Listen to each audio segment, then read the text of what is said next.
உன் உளறலை கேட்க நான் இங்கு வரவில்லை. என் குருவுக்கு நான் தட்சிணை கொடுப்பதை பார்க்க வந்தாயா? எனக்கானவர்களை விடுவித்து இங்கிருந்து அழைத்துச் செல்ல வந்தேன். அது உன்னால் முடியாத காரியம். எனக்கானவர்களை நான் அழைத்து போக என்னால் முடியும். உன்னால் முடியும், ஆனால் அதற்கு நான் சம்மதிக்க மாட்டேன். உன் சம்மதம் எனக்கு தேவையற்றது. உரிமை உடையவன் நான். என் அனுமதி இல்லாமல் உன்னால் அவர்களை அழைத்து செல்ல முடியாது. அற்ப மானிடன் நீ என்னை எதிர்க்கிறாயா? அற்ப மானிடன் என்றாலும் நவ சித்தர்களை அடக்கியவன் நான். எதிர்க்க என்னிடம் துணிச்சல் உண்டு. அசட்டு துணிச்சல் துன்பத்தை தரும். நான் அசட்டு துணிச்சல்காரன் இல்லை, சுத்தமான வீரன். விவேகம் இல்லாத வீரம் அழிவை தரும். பார்ப்போம், அழிவு யாருக்கு என்பது சிறிது நேரத்தில் தெரிந்துவிடும். முத்து ரகுபதி, வீண் வாதம் வேண்டாம். அடக்கிய நீயே அவர்களை விடுவித்து விடு. அடக்கியே பழக்கப்பட்டவன் நான். அடங்கி போகும் எண்ணம் எனக்கில்லை. அடங்கி போனால் உனக்கு நல்லது. அடக்க வேண்டும் என்று நினைத்தால் உனக்குத்தான் ஆபத்து. எதற்கும் துணிந்தவன் நான். நவசித்தர்களை விடுவிக்க நான் தயாராக இல்லை. இதனால் நீ இழக்கப் போவது அதிகம். என் அடிமைகளை என் குருவிடம் தட்சணையாக கொடுத்த பின்பு என் உயிரே போனாலும் அதை பற்றி எனக்கு கவலை இல்லை. தட்சணையாக உனக்கு உரிமைப்பட்ட பொருட்களையே கொடுக்க வேண்டும். நவசித்தர்களை தட்சணையாக கொடுப்பது என்ன நியாயம்? அதை பற்றி எனக்கு கவலை இல்லை. என் குருவின் ஆசையை நிறைவேற்ற வேண்டியது என் கடமை.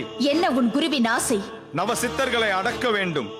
மகாசக்திக்கே மந்திர ஆலோசனை தரும் நவசித்தர்களை அடக்கி இம்மூன்று உலகத்திற்கும் என் குருவே மகாசக்தியாக உருவாக வேண்டும் என்பதுதான் என் குருவின் ஆசை. குரு என்பவன் போதிக்க தகுந்தவன். தவறான போதனைகளை தருபவன் குருவே அல்ல. மகாசக்தி, என் குருவை பற்றி பேச உனக்கு அனுமதி இல்லை.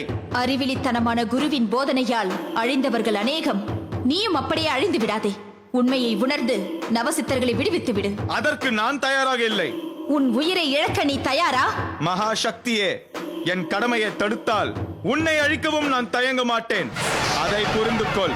யாரிடம் என்ன பேசுகிறாய் என்று உணர்ந்துதான் பேசுகிறாயா? முழுவதையும் உணர்ந்துதான் பேசுகிறேன். தெரியாமல் தவறு செய்பவர்களை மன்னித்து விடலாம். தான் செய்தது தவறு என்று தெரிந்து அதற்கு மன்னிப்பு கேட்பவர்களையும் திருத்தி விடலாம். ஆனால் தவறு செய்துவிட்டு தான் செய்தது தவறே இல்லை என்று வாதிடுபவர்களுக்கு மன்னிப்பே கிடையாது. அவர்களுக்கு தண்டனை தான் ஒரே வழி. உனக்கு இறுதியாக ஒரே ஒரு வாய்ப்பு கொடுக்கிறேன். நான் செய்தது தவறு, இந்த நவசித்தர்களை விடுவித்து விடுகிறேன் என்று கூறு. உன்னை மன்னித்து விடுகிறேன்.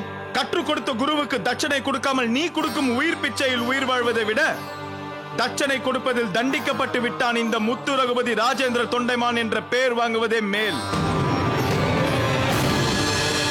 மகாசக்தி, உன்னை காக்கும் நவசித்தர்களை அடக்கிய எனக்கு உன்னை அடக்குவதும் எளிதான காரியமே. உலகை காக்கும் மகாசக்தியை எனக்கு அடிமை என்றால் அதன் பின்பு என்னால் மட்டுமே ஆக்கவும் அழிக்கவும் முடியும். நவசித்தர்களை மட்டும் அடக்க நினைத்த என் குருவுக்கு உன்னையும் அடிமையாக்கி தட்சணையாக கொடுப்பேன்.